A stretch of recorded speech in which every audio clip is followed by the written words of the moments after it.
తీపి దొరకనవాడు చేదుని, వెలుగు దొరకనవాడు చీకటిని మెచ్చుకుంటాడు.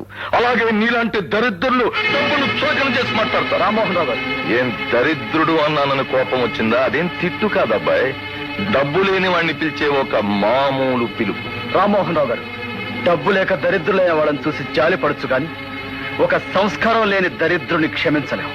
చూడండి, డబ్బు సంపాదించడమే నా ధ్యేయం అయితే 5 సంవత్సరాల్లో 50 లక్షలు సంపాదిస్తాను. పిచ్చివాగుడు కట్టిపెట్టి 5 సంవత్సరాల్లో 50 లక్షలు.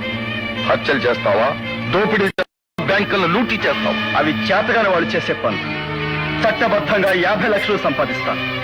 ఒక తెలివైన వాడు తలుచుకుంటే డబ్బు ఎంత సులువుగా సంపాదించచ్చో నిరూపించి మీలాంటి డబ్బున్న వాళ్ళకు గుణపాఠం చెప్తాను. నువ్వంత గొప్పవాడి అయితే నువ్వు చెప్పింది చేసి చూపెట్టగలిగితే నా కూతుర్ని నీకిచ్చి పెళ్లి చేస్తాను.